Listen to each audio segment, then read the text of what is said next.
Sweet. What you got there? A nice homebrew beer. I'm practicing. You should learn to multitask.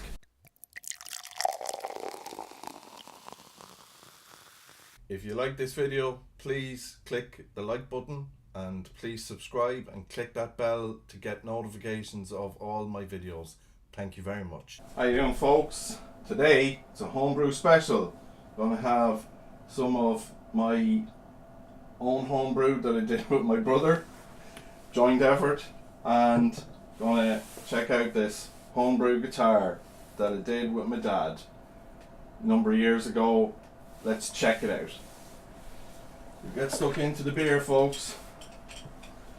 Happy days. I haven't drank one of these in a while, so looking forward to it. We made this and bottled it around the start of May, so it's had a good time to be in the bottle maturing, and should be maturing very nicely.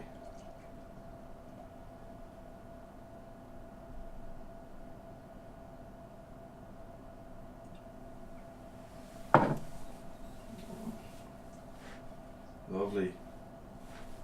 Nice dark amber colour with definitely a more kind of creamy than off-white head. It's got quite a deep head to it. Now I'll talk to you a bit about how we brewed this. We do a lot of kit stuff.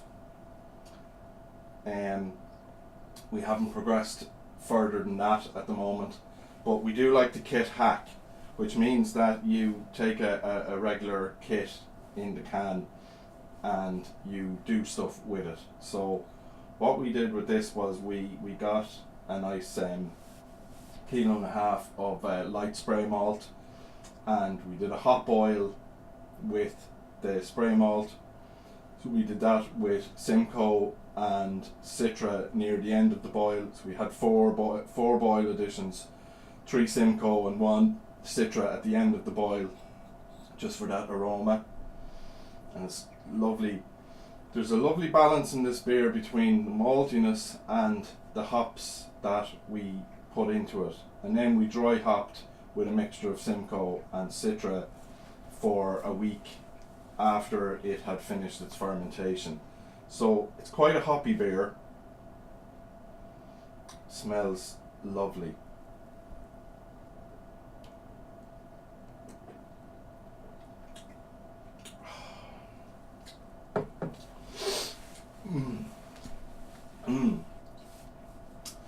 Oh, it's just so nicely rounded from the malt, but that bitterness, you can really feel the bitterness once you've swallowed, just creeping up. It's all there. It's a very nice beer from a kit. Like I say, we like to hack them a bit, so you don't just get that kit flavour, you get a proper beer flavour and a proper mouth texture. You know, some kit beers can kind of be very thin on the finish, but as you can see from the head retention, there's plenty of body in that beer. It doesn't just vanish. Nice head retention. It's really matured beautifully. We brewed this, you can see the dodgy label there that I mocked up myself on the computer. We brewed it for a wedding over in Galway for brother-in-law of my brother's getting married there in May. So we had it ready for about a week or two before they went and got married, and it was for the night before, everyone just meeting up in a house and having a bit of crack. So it went down very nicely, and it's going down very nicely here today. So that's the beer, folks. It's my brother's Dominic, and we make it over in his house. His house is Brew Central, and we'll be cracking into more brews shortly. Oh, that's just young. Now, the guitar, Homebrew Special, folks. This is a guitar I built with my dad. As you can see, it's based off of a Tele, the 72 Deluxe. I call it the Gingercaster Deluxe, Ginger Lefty Special. And what we made it from was a nice solid bit of ash that we got, and we actually cut out the body ourselves. I have the template there somewhere around. We made it out of wallboard, and I bought a neck from USA Custom Guitars.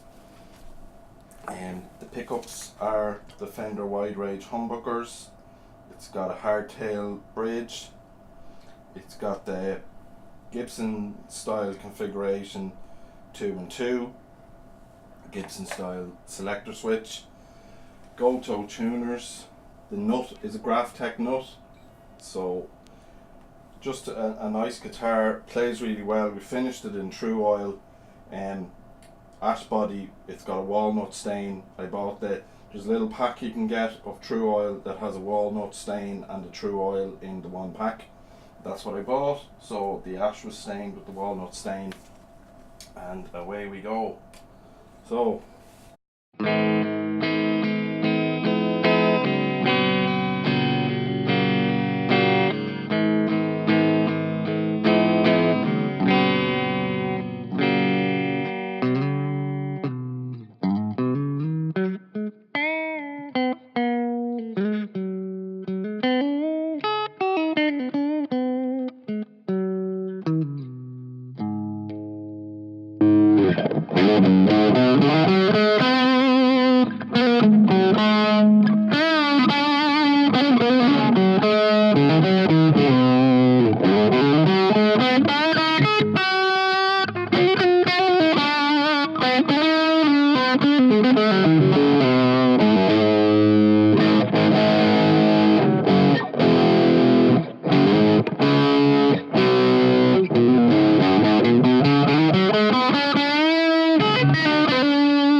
that's the Gingercaster Deluxe. And Ginger's very own beer. Cheers, folks. Thanks so much for watching. If you like what you saw, please subscribe below, or if you'd like to check out some other videos, click on the videos on the right. Thanks.